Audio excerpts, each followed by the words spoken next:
أعوذ بالله من الشيطان الرجيم بسم الله الرحمن الرحيم والضحى والليل إذا سجى ما ودعك ربك وما قلى وللآخرة خير لك من الأولى ولسوف يعطيك ربك فترضى ألم يجدك يتيما فآوى ووجدك ضالا فهدى ووجدك عائلا فأغنى فأما اليتيم فلا تقهر وأما السائل فلا تنهر وأما بنعمة ربك فحدث صدق الله العلي العظيم رب اشرح لي صدري ويسر لي أمري واحلل عقدة من لساني يفقه قولي والحمد لله رب العالمين والصلاة والسلام على سيدنا ونبينا أبي القاسم المصطفى محمد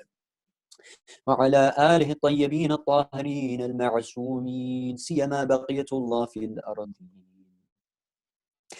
Brothers and sisters, respected elders, assalamu alaikum wa rahmatullahi wa barakatuh, and welcome to this third and final installment of Survival Kit, preparing you for the times ahead.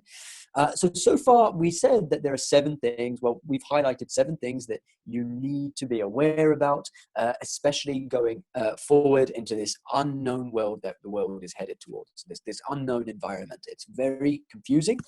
And I'd like to remind you of the hadith of Imam Ali alayhi salam, where he says there are 5 things that require your greatest anxiety to acquire them. The first is to have hope only in Allah. The second is to fear nothing but sins. The third is to, if you don't know a thing, never feel ashamed to admit ignorance. The fourth thing is, if you don't know a thing, never feel ashamed to learn it. And the fifth thing is to acquire patience. And the hadith actually says that the relation between the patience and faith is like that of a head to a body. A body can't survive without a head, Imam Ali alayhi salam tells us. In the same way, faith, Iman, cannot survive without patience. It is the head of Iman, the head of faith. So far in this series, we've discussed 5 of the things. The first one was the Holy Quran. We said that, look, you need to get connected to the Quran, and we gave some examples of how you can do that. We described the Quran to be as a love letter from Allah, and we said that, it's so important for you to have that continuous connection to the Quran. The second thing was to have unity, to work together. This is really important. Sometimes what you'll find is, especially by the way, guys, since we've kept this discussion really open and frank, I'm just going to come out and say it, especially in the Muslim community, it's really difficult to work with others. There's a strange kind of atmosphere. It's funny because if you're working in a secular environment, it's very clear, the hierarchy is clear, who's in charge is clear, what you're going to get out of the contractual agreement is very clear. Everything is very straightforward. When you're working with Muslims, especially if you're doing work for the sake of Allah, fi sabilillah, I don't know, there's this weird attitude that comes into the picture. And you'll know what I'm talking about when you engage in it. Otherwise, you won't know what I'm talking about. But it's this strange attitude that exists where, I'm doing it fi sabilillah, so I don't need to pay that much careful attention to it. Or I don't need to be so careful in following the protocols, etc., etc. This might seem a little bit alien to you, but you'll understand what I'm saying as time goes on and when you get involved. Now, the point is that even if it is difficult, Allah subhanahu wa ta'ala wants us to work together. He wants us to be united. So that was the second thing. The third thing is to be connected to the leader, Imam Sayyid Ali Khamenei, who in today's world, he is the Wali al-Faqih, which means that not only is he a marja', not only is he a faqih, but, and that basically means somebody who is aware of the commandments of Allah, according to the Quran and Ahlul Bayt, but he is also aware of the socio-political climate in which we are living in today. And every day he becomes more and more aware as the days progress. And what that means is our religion, our movement, this mission, the revolution is always alive and it's always current. So stay close to the leader. And one of the ways that you can do that is by going to basically the website, khamenei.ir. There's an English section, and you can basically stay in touch with whatever speeches he's given, whatever advices on the website and stuff like that. And other organizations which whose aim and objectives it is to keep you connected to the leader. For example, Islamic Pulse, Pure Stream, AIM Islam, and other organizations too. Okay, so stay connected to the leader. Very important. The fourth thing was recognize the enemies. If you don't know who the enemies of your time are, you are definitely going to fall into traps. You're going to get misguided one way or the other. And we said that, look, the enemy is not just a military enemy. He's not just bombing the Muslim lands. He's not just a financial enemy either. He's not just sanctioning Iran. He's not just crippling people financially, economically, making the rich richer, making the poor poorer. That's a big part of it. But it's an ideological enemy as well. Many of the ideologies that we possess, we might not even know it, but it actually comes from the enemy. So it's very vital for us to be aware of what the enemy is doing, whether it's ideologies like capitalism, liberalism, feminism, communism. All of these isms are types of ideologies, right? And what they're doing is they're pushing this out onto the public. And sometimes we speak the words of other than Allah without even knowing it. يُوَسْوِسُ فِي صُدُورِ النَّاسِ مِنَ الْجِنَّةِ وَالنَّاسِ. He whispers into the hearts of men from among the jinn and the men. Okay, so that was the fourth thing. The fifth thing was the scholars, and we actually reversed it. I did the scholars first and then the enemies next. You need to know who the scholars of your time are. And I realized that was a really heavy lecture, and it was a heavy episode for you guys. And a lot of the information came out like, whoa, what do you mean? How can the scholars be that misguided, generally speaking? Because there are some great scholars. You guys are aware of, for example, Sayyid Hyder Hassanain. You guys, if you come to the holy city of Qom, you'll know Brother Sheikh Ali, you'll know Sheikh Farouk Sikh-al-Ishfar, and others too. Sheikh Osama Abdul Ghani. There are some fantastic scholars out there in the English-speaking world. But guys, the majority, the overwhelming majority, and the reason why I have to emphasize this for you guys particularly is because you're in the English-speaking world. And the leader has actually highlighted for us that there is such a thing as British Shiaism. And I don't know if you've watched the video online concerning this phenomena that exists. This phenomenon is really, it's really scary. And I've seen it from close. I know what these people who are wearing the clothes of scholars are like. They're actually misguiding people. But what they've done is very cleverly learned a little bit of history, memorized some verses and some hadith, and it makes them look like they're scholars. But they're not. They're just public speakers who actually are working in the interests of the imperialists and the colonialists. Okay, so that's what we've done so far. Now, this last episode is going to be another controversial and a little bit of a heavy dose. But as I said, I'm going to keep it short because what I want to do is just tell you how it is. And now you need to go and just think about it and apply it, inshallah. And if you apply all these 7 things, it will help you in the times ahead. It will make you immune to an extent to the fitna that we're going to encounter. Because trust me, guys, it's going to get so much crazier. if you knew how much crazier it's going to get, let me tell you a hadith about how crazy it's going to get before we move on to number 6. There is a hadith where Imam Sadiq alayhi salam, I believe, is talking to his companions and he's describing the end of times to them. He's just describing it. And he's saying, this will happen and this is how confused they'll be. One of his companions bursts out crying. And the Imam says to him, why are you crying? And the companion says, I can't believe it's going to be that confusing. So guys, you can imagine just how much fitna there is going to be, how much discord there is going to be. It's not just about violence. There are hadith to say that in the end of times, people will cross through graveyards and they will actually envy the dead. Okay, and it's not just about bloodshed and chaos, although that's a big part of it. It's about this constant buzzing in the air, this constant confusion, this constant just fitna. There's no other way to describe it. And I'm sure that you guys are aware of it. You can feel it in the air. Something's not right. Anyway, okay, so number 6. أعوذ بالله من الشيطان الرجيم بسم الله الرحمن الرحيم اللهم اغفر لي ولوالدي وللمؤمنين يوم يقوم الحساب. Number 6, guys, is give up sins. Give up sins completely. Absolutely now. All sins, every sin that you may be doing, that we are all maybe engaging in, whatever that sin is, stop it right now. Maybe you've never heard this before, but look, there is no reason for why any of us should be committing any sort of sin. The sins that we will be forgiven for are sins which we didn't know were sins and we did them, and then we found out later. But when we are sinning now as Muslims, having known what the fiqh and the ahkam is, if we're still committing those sins, you have to ask yourself, what are you doing with your life? Okay, sins, and I want to open up this discussion and just say that, look, brothers and sisters, respected elders, we've been told a kind of lie.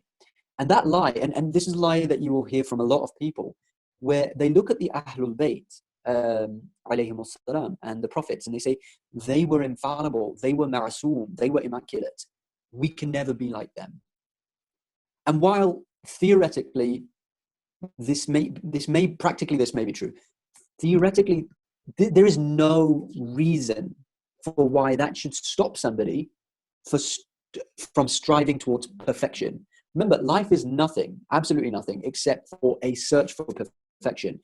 The religion of Islam, with all the rulings that it came with all the ahkam, with all the fiqh, with the precise, with the precision that it came with, this is haram, this is halal. It didn't come because it is cruel or because Allah wants to put unnecessary burdens on us. What we have to understand is we're not harming Allah subhanahu wa ta'ala when we sin. Not one bit are we harming Allah. We're not, and to an extent, nothing will be affected. The world won't stop spinning if you commit the biggest of sins that you could possibly imagine. We need to realize that we are completely insignificant. And when we are sinning, the only one who is getting harmed by that sin is us. I want to just open up the concept of maghfirah in the Quran. And Imam Khamenei actually expands on this and explains it beautifully. So the concept of maghfirah in the Quran, it says, وَسَارِعُوا إِلَى مَغْفِرَةٍ مِّن رَبِّكُمْ, and rush towards maghfirah from your Lord. Maghfirah is translated as repentance or forgiveness. It's translated as forgiveness.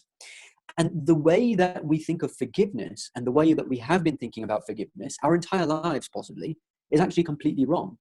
You see, the way we think of forgiveness is this. So let's say there's a person and you go and whack him, you go and hit him. Now you've done something bad to that person. You owe him an apology. So you'll go to him and you'll say, sorry, I hurt you. Can you forgive me? And that guy, because he's merciful towards you, he's kind, he says, you know what, I can see that you're sincere, I forgive you. And then you go about your life. That's the way that we see forgiveness. But maghfirah is not talking about that. It's actually talking about something else entirely. Maghfirah, the way Imam Khamenei explains it is that, look, he gives two analogies for us to understand this concept. And he says, look, maghfirah, first of all, sins. What is a sin?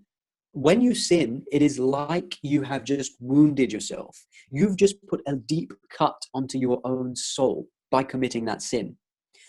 And because you've done that, you now have an injury. You're now wounded. Okay? You haven't hurt Allah. You haven't hurt anybody else. You've hurt yourself. Maghfirah is the inspiration from Allah to go and heal the wound, to go and apply the plaster or whatever chemicals, the alcohol scrub, or whatever you need to do to cure that wound, disinfectant. Okay? That is maghfirah, the inspiration to cure your wound. And let me explain it in another way as well. And this is how Imam Khamenei explains it in Tarikh Kulli.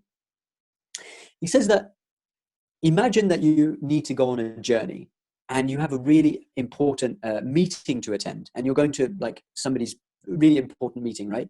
And imagine that it's going to take you 3 hours to get there. Okay, 3 hours, you need to get there. You can't get later than that. But what you do is you take an hour's break. You stop for a coffee or you stop for a break to do something. Now, because you've taken an hour out to take a break, it's going to take you 4 hours to reach your destination instead of 3. Okay? So there's two things that you can do in this situation. The first is to ring up the person whose meeting you're going to and be like, I'm sorry, I'm so sorry, I'm going to be late, blah, blah, blah, blah. Give him all the excuses you want to give him. But does that change anything? No. He might forgive you, but does that actually change anything? Is that real? It doesn't mean anything. It's just meaningless. It's just words. The second thing that you can do is drive extra fast so that you can reach the destination in the same time. Okay, so it would have taken 3 hours going at normal speed, but because you took an hour's break, it's now going to take you 4 hours, but you still need to reach there in 3 hours. So you put in that extra effort and you drive extra fast so that you can reach there in just 3 anyway. This is maghfirah. Now let's apply that to your life and to our lives. So let's say a person has been sinning for 20 years of their lives, and then they realize, no, I've done lots of sins. There's 2 things they can do. Either they just say, sorry, but they don't change anything. That doesn't mean anything. No. Maghfirah means that you're going to speed up so that you can catch up and compensate for lost time. So the second thing you can do is look back at those 20 years and say, oh my God, there are so many prayers I missed. There are so many good deeds I could have done, but I didn't do them. There's so much good I could have done, and I could have reached my perfection within those 20 years, but I chose not to. So now I am going to put in that extra energy. I am going to fly. I am going to be the best that I can be. I am going to stay away from all sins. I am going to stay up, late serving Allah, etc., etc. That, my dear friends, my dear brothers, sisters, respected elders, is true maghfirah, because Allah has now inspired you to compensate for the loss which we incurred upon ourselves. Life is a journey towards perfection.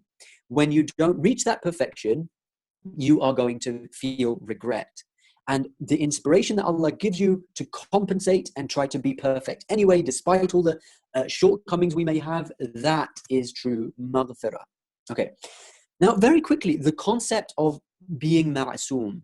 We've been lied to an extent where we've been told that, everybody sins. Everybody is sinful. How many times have you heard that? Just think about it. And partly it's because of Christianity and the influence of Christianity in modern thought in the Western world, where we believe that everybody is born sinful and everybody is like inherently sinful and humans are inherently weak. While this is true, this is to an extent true. And it says in the Quran as well, وَخُلِقَ الْإِنسَانَ ضَعِيفًا. Surely we have created human beings weak, or man has been created weak. And this is true, but there are certain steps and things that Allah has placed in our lives and given us certain instructions to stop us from being weak, to recognize that we're weak and to build those walls to protect us from going towards sins. I'll give you a quick example. Zina is a major sin, right? Fornication, it's a major sin. Allah doesn't say just that is a sin. No, He says that everything which may lead to that, you should stay away from those things as well. So let me give you an example. If there's a military base, right? This is the military base, and you want to stop anybody from getting to it. You want to stop the enemies from ever infiltrating it. You don't stop them when they get right here. No, you want to build a parameter which is miles away and stop any enemies from entering within that parameter, let alone the center. The center is the most important point. You want to stop them before they even get a mile ahead of it, a mile close to it, okay? Or 2 miles close to it. I was actually discussing this with a Christian sister in the UK, and she wanted to shake my hand, and I said, I'm sorry, I don't shake hands with women. And how awkward is that in the West, right? But no, it wasn't awkward, because when I started explaining it to her, she understood. Obviously, she was a Christian, right? And she said, that makes so much sense, because my pastor, or I don't know if she was a Catholic or not, but anyway, her Christian speaker, a priest, said that why walk so close to the edge when you can walk away from the edge? To take that extra precaution and walk away from the edge. Don't be walking along the edge like that, because if you slip once, you'll fall down. So Islam has implemented certain things. For example, don't shake hands, lower your gaze, and other things as well when it comes to other sins as well. Now, coming back to the lie that we've been told, that you can never be sinless. This is a lie, and you need to understand that it's a lie. And the first time that this actually occurred to me, and it hit me that this is actually a reality, is when I was having a debate with my teacher. One of the beautiful things about the holy city of Qom is when you're studying, especially aqaid, the teacher may invite you to debate with him. So I was trying to disprove, I had to disprove the existence of God, and he had to rebut all my arguments, and then he disproves the existence of God, and I rebut his arguments. And then we did the same for prophethood and imama and qiyamah, etc. So that really helps you to grow in your understanding of Islam and how real it really is and how irrefutable it is. Anyway, one of the arguments that I was using, and it was a discussion about prophethood and the prophet Jesus and stuff. So I said, look, we're all sinful. We've all committed sins. He said, speak for yourself. I mean, it didn't actually come out and say it, but I realized that this teacher didn't commit sins. He just didn't commit sins. And this is actually a phenomenon which exists among a few people on earth today. I can't say it applies to the majority of people or a lot of people even, but there are people who they have never committed sins. And people immediately will be like, hey, how can you say that? That's impossible. Only Allah is perfect. And, even Shi'as will be saying that this is an attribute only for the Ahlul Bayt. And no, because what you haven't understood is to be ma'asum, the concept of infallibility, has various stages and levels. It's not a case that you are either ma'asum or you're not. No, there are levels and stages of being ma'asum, and the highest of them is the prophets and the Ahlul Bayt. But then when you go a step lower, many of the awliya Allah, many of the friends of Allah were also sinless. Okay, they did not commit haram acts. And this is very much in the realm of possibilities. Don't let anybody make you think otherwise. This is one of the tricks that the shaitan plays. He makes you think that you can't. And the moment you think that you can't, you can't. It's as simple as that. Imam Ali alayhi salam, he says that the moment somebody thinks that they are defeated, they are. That is your defeat, because it's all up here. It's a matter of the mind. The only difference between a person who commits sins and a person who doesn't commit sins. Are you ready for this? Are you ready for this? Let me repeat that. The only difference between a person who commits sins and a person who doesn't commit sins is this: choice. That's it. One person has decided to commit a sin, the other person has decided not to. If you are punished for a sin that you had no choice over, then Allah is unjust. Think about that. How could he punish you for a sin which you had no choice? Look, and we believe that Allah is going to punish us for sins and he's going to reward us for good actions. If we had no choice in the matter, how could he punish us? How could he reward us? It doesn't make sense for him to do those things. No, it all comes down to choice. And when it comes to sins, guys, it is in your hands whether you sin or not. It really is. There was an additional point I wanted to make about this before moving on to the seventh point. Okay, well, I can't remember that point right now. I should have written it down. Please forgive me. But that's basically it. You have the power. You really do have the power to stop sinning completely and entirely. And when you do, you will find something very amazing. It's not even difficult. It is a lie when they tell you it's not. It's just a choice. And once you make that decision and you say, Ya Allah, help me to make this decision, you just trust in Allah and he takes you the rest of the way. Oh yes, this is the point. Alhamdulillah, I remember that. Allahumma salli ala Muhammad wa ala Muhammad. People might think that the journey will end the day that they stop committing sins. And I think in the back of our minds, we all think that this is the reality, that one day I'm just going to become super religious and I'm going to stop all these bad sins and I'm going to become perfect that day. That is a trick. And there's a hadith where the Imam tells us, alayhi salam, that it is Iblis, the shaitan, who tricks human beings to delay repentance. Don't worry, you can become better tomorrow. Maybe tomorrow, maybe tomorrow. Before you know it, you're an old man, you're an old woman. Before you know it, you're dead. And you're lying in your grave and you're thinking, oh my God, what did I do? There is not a person, our ahadith tell us, there is not a single person who is raised on the day of judgment except that they say, I wish I had gone a little bit further. Okay, this idea that I'm going to one day stop sinning is not true. It's just fake. It's a fantasy. It's in your head. It doesn't exist.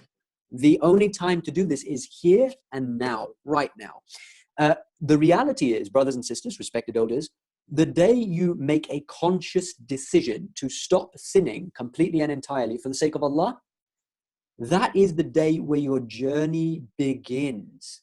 Because it's when you have made that decision, when the person has made that decision, he's actually decided to submit, and you've actually become a Muslim from that day. Before then, you were like a semi-Muslim, you could argue, right? But to be a Muslim means what? It means to submit. Okay, that was the sixth point. The seventh and final thing, you might have guessed it already, is Salah, the 5 daily prayers. The 5 daily prayers are incredibly important. And this is how important they are.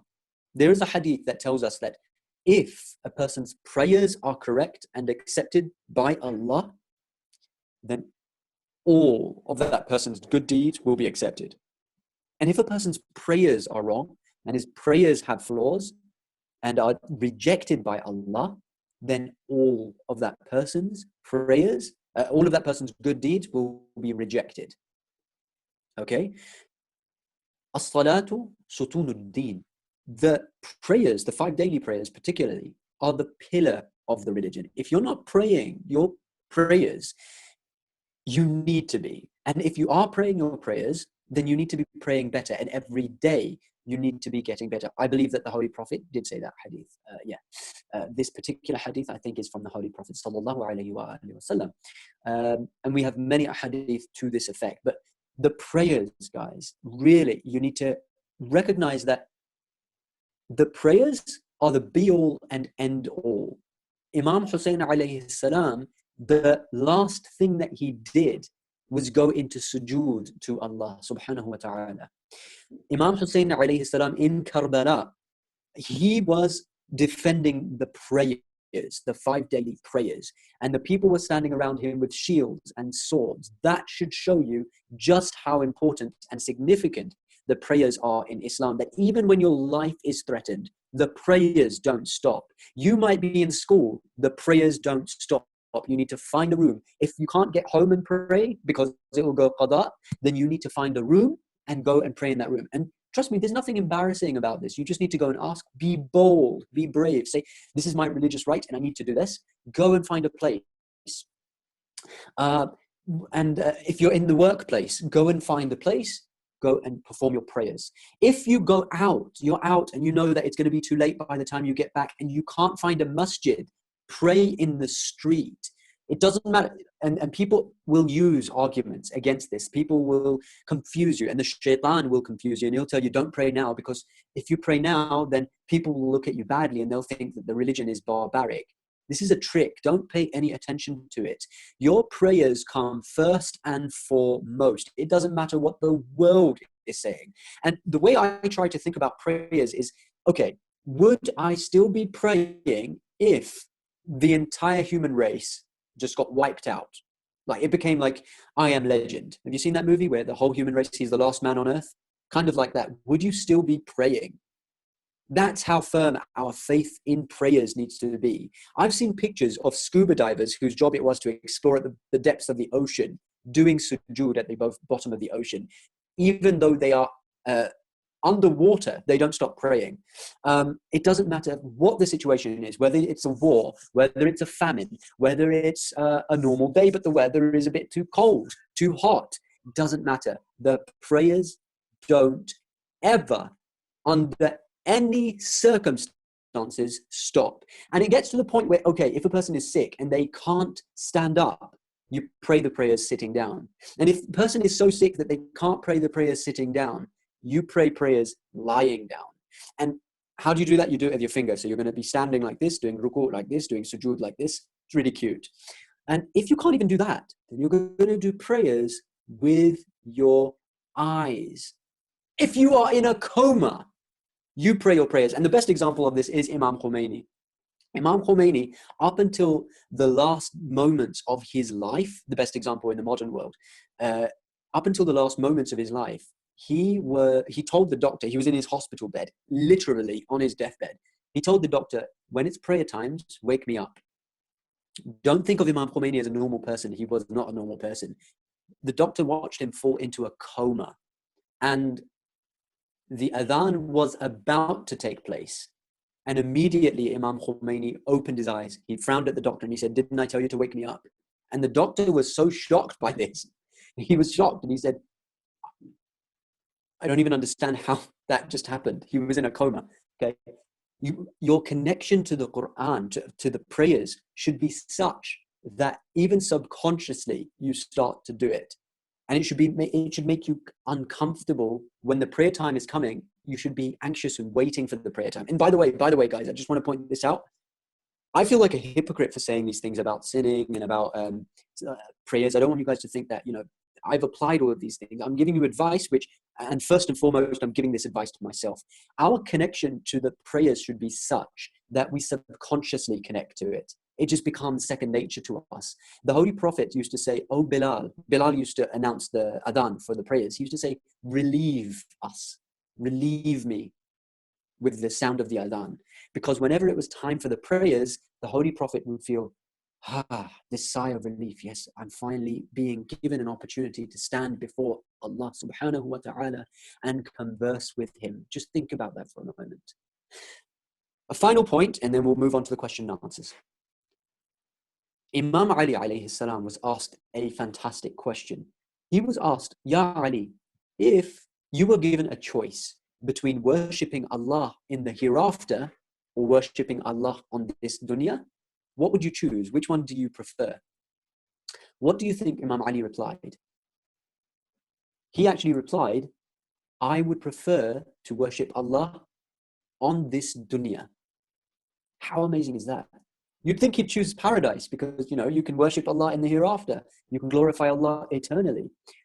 No, he said this life. And the man asked him why. So Imam Ali alayhi salam said, "Because in this world, my Lord is pleased with me, whereas in the hereafter, I am pleased with my Lord." Just think about it for a moment. Let's say you get through life. Let's say that, you passed life with flying colors and, Allah takes you to heaven and you are in heaven and you're enjoying the fruits of paradise and all the great things that are there and you are living eternal bliss. What would you do for that one opportunity to come back to this world just so that you can do one more sujood and say thank you to Allah? What would you do for that opportunity? You're not going to get this opportunity ever again. And with that, I'd like to thank you all for listening and ask you all to pray for the dhuhr of Imam al-Hujjah al-Qa'im al-Mahdi with a loud and boisterous salawat ala Muhammad wa ala Muhammad.